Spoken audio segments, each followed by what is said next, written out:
وہ لوگ اس کشتی پہ تھے، ان سے مغربی اخباروں نے انٹرویو لیے، ان کے جو لوگ بچے تھے، آزاد کشمیر سے کئی لوگ گئے ہوئے تھے. تو جب ان کے انٹرویو میں پوچھا گیا، انہوں نے کہا ہمیں امید ہی نہیں تھی کہ ہم اپنی زندگی بہتر کر سکتے ہیں. پیسہ جمع کیا، قرضے لیے، پھر ناجائز طریقے سے ان کو یہ کوشش تھی کہ کہیں کسی طرح ہم یورپ میں چلے جائیں، ملک چھوڑ کے کسی طرح نکل جائے. یہاں امید ختم ہو گئی تھی. ہمارے غریب لوگ جن کے پاس اب بے روزگاری بڑھتی جا رہی ہے، آج صرف وہی نہیں، صرف چھوڑ کے جا رہے ہیں. ہمارے 10 لاکھ پروفیشنل ملک چھوڑ کے چلے گئے اور جا رہے ہیں. دولت میں جو اضافہ ہوتا ہے وہ تو سکڑ کے 6% سے جا کے نیچے چلا گیا ہے، 0.2%. کئی کہتے ہیں اسے بھی نیچے چلا گیا. انڈسٹری جس کی وجہ سے ٹیکس بڑھتا ہے، کیونکہ دولت بنتی ہے اس میں سے ٹیکس بنتا ہے، ملک کی آمدنی بڑھتی ہے، اس میں سے ایکسپورٹس بڑھتی ہیں، ڈالرز ملک میں آئیں. وہ جو انڈسٹری تیزی سے بڑھ رہی تھی وہ انڈسٹری تو نیچے چلی گئی ہے. ٹیکسٹائل انڈسٹری جو سب سے بڑی ہماری، جس کی وجہ سے ڈالر ملک میں آتے ہیں، ابھی سینٹ ہیئرنگ کے اندر وہ ٹیکسٹائل انڈسٹری والے لوگوں نے سینٹ کے اندر جا کے بتایا ہے کہ 40% پاکستان کی ٹیکسٹائل انڈسٹری بند ہو چکی ہے.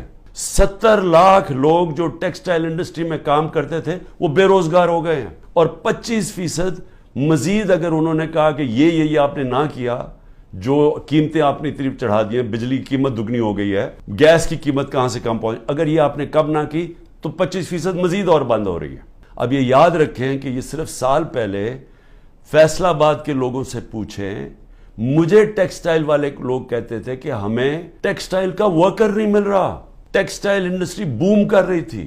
ملک میں امید کیوں جا رہی ہے لوگوں کی؟ کیونکہ ان کے پاس اب کوئی راستہ ہی نہیں ہے اس کو چینج کرنے کا. کوئی بھی روڈ میپ ہوتا ہے کہ ہاں یہ کرائسس آ گیا، ایسے نکلنا کیسے ہے، سامنے تو ان کے پاس کوئی روڈ میپ ہی نہیں ہے. اوپر سے IMF کے ساتھ سمجھوتا نہیں ہوا. مہنگائی بھی بڑھ گئی ہے، بے روزگاری بھی بڑھ رہی ہے. یہاں سے لوگ باہر جا رہے ہیں، پروفیشنلز باہر جا رہے ہیں. جو ایک ملک کی ریڑھ کی ہڈی ہوتی ہے، جو ملک میں پروفیشنلز ہوتے ہیں، جب وہ چھوڑ کے چلے جائیں تو ملک آگے کیسے بڑھے گا؟ کس نے آ کے انڈسٹری لگانی ہے؟ اور جب روپیہ گرتا جا رہا ہے تو لوگ ڈالرز پکڑ کے بیٹھ گئے ہیں.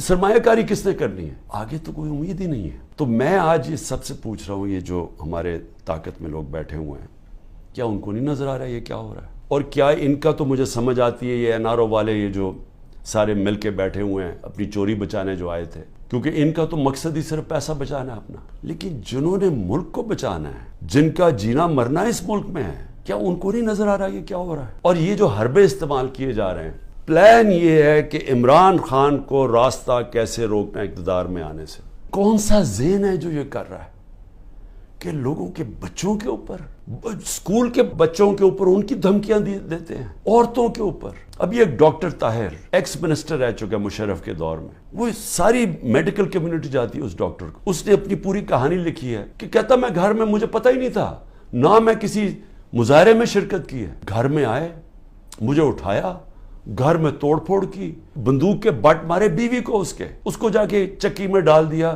جو کہ وہ سزائے موت والے قیدیوں کو ڈالتے ہیں. اس کے 2 مریض تھے، ایک مرگی کی مریض تھی، ایک اس کو سٹروک ہو چکی تھی.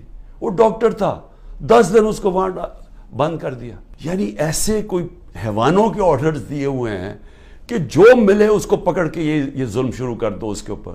لیکن وہ بیوی کو بٹ مارنا، اس کے زخم کیے ہوئے ہیں. اور اسی طرح سارے یہ کہانیاں آتی ہیں کہ گھروں میں بیویوں عورتوں سے، عثمان ڈار کی والدہ سے بدتمیزی، اس کو دھکے دے رہے ہیں. اس سے کیا حاصل کیا ہو رہا ہے؟ میرا یہ اگلا سوال ہے. 400 ہمارے ٹکٹ ہولڈرز پنجاب میں جن کو میں نے ٹکٹ دیا، تقریباً 400 ہیں. 40 صرف چھوڑ کے گئے ہیں. سب گھروں سے باہر ہیں، سب کی بزنسز کے اوپر اٹیک کر رہے ہیں، رشتہ داروں کے اوپر اٹیک کر رہے ہیں، بچوں پہ کر رہے ہیں کہ انہوں نے بچے باہر بھجوا دیے، لیکن وہ چھوڑ نہیں رہے. تو سوال میں یہ پوچھتا ہوں کہ یہ جو ظلم کر رہے ہیں اس سے کیا فائدہ ہو رہا ہے؟ جو بھی یہ پالیسی کر رہا ہے نا، اس میں کوئی عقل نہیں ہے، اس کو کوئی پالیٹکس کی نہیں سمجھ، اس کو تاریخ کی نہیں سمجھ، وہ زیادہ پڑھا لکھا آدمی نہیں ہے. یہ کوئی احمق یہ چیزیں کروا رہا ہے سوائے نفرت کے بڑھنے کے اور یہ ظلم کرنے کے. اس سے فائدہ کیا ہو رہا ہے؟ کیونکہ لوگ تو چھوڑ نہیں رہے. جو چھوڑ کے گئے ہیں، آپ نے یہ نہیں، مجھے نقصان نہیں پہنچایا جو چھوڑ کے گئے ہیں، آپ نے ان کے کریئر ختم کر دیا، آپ ان کی پالیٹکس ختم کر دی ہے. جو چھوڑ کے گیا اس کی پالیٹکس ختم ہے. اور یہ سوال پوچھیں گے کیوں نہیں چھوڑ کے جا رہے ہیں؟ ان کو پبلک کا پتہ ہے کہ جس وقت وہ چھوڑ کے گئے پبلک ان کو ووٹ نہیں ڈالے گی، ان کو بھی پتہ ہے. لیکن ان کے اوپر فائلیں بنائی ہوئی ہیں، کئیوں کو چھوڑ دیا جو چلے گئے ہیں.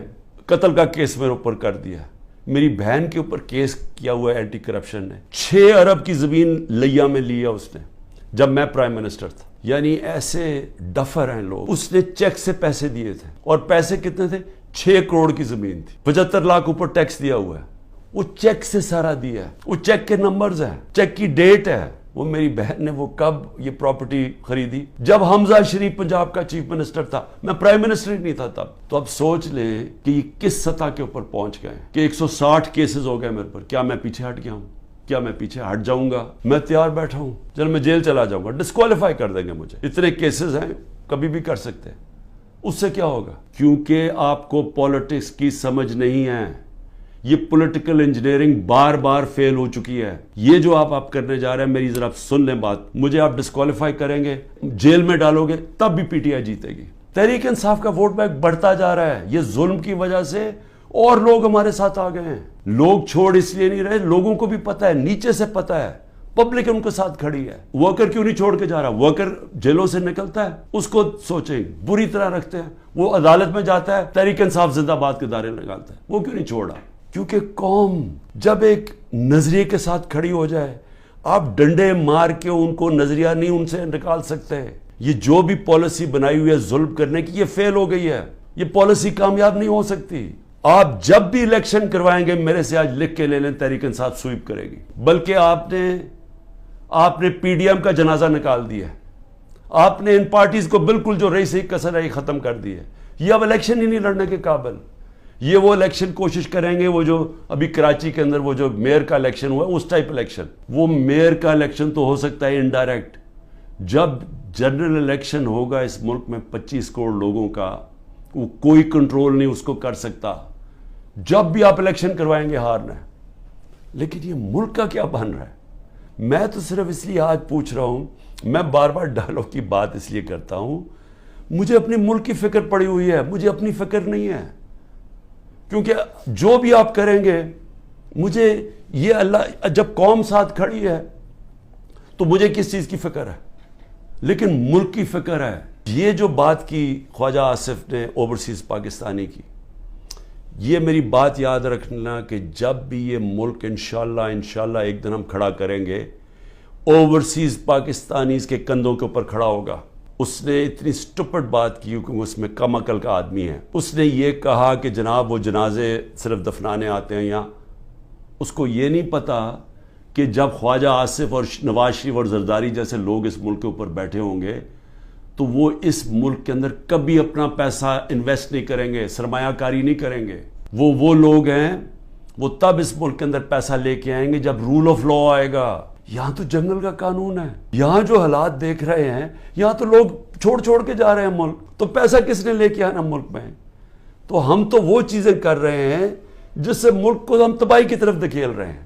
ہم تو وہ دشمنوں کا کام کر رہے ہیں سکل پاکستان میں. اس لیے میں آخر میں کہتا ہوں، ابھی بھی وقت ہے، بات چیت کریں. اگر تو آپ کے پاس کوئی گیم پلان ہے کہ عمران خان کو اگر ہم نکال کے تو ہمارا ملک ٹھیک ہو جائے گا، وہ مجھے بتائے، میں پیچھے ہٹ جاتا ہوں. لیکن اگر گیم پلان صرف یہ ہے کہ عمران خان راستے سے ہٹ جائے کیونکہ یہاں لوگوں کو اپنی ذاتی فائدے نظر آ رہے ہیں، لوگ اپنے این آر او مل جائے گا لوگوں کو، یا لوگوں کو اپنی پوزیشنز کی فکر پڑی ہوئی ہے، اگر صرف اس لیے عمران خان کو ہٹانا ہے تو عمران خان تو راستے سے نہیں ہٹے گا. عمران خان بیٹھا ہے یہاں، جو کرنا کرو. لیکن ملک، ہمارا ملک کبھی بھی معاف نہیں کرے گا. یہ تاریخ نوٹ کر رہی ہے جو لوگ کر رہے ہیں اس ملک کے ساتھ، جو انہوں نے حکومت گرا کے سازش کے تحت جو کیا ہے ملک کے ساتھ، یہ سارا تاریخ کا حصہ بن گیا ہے.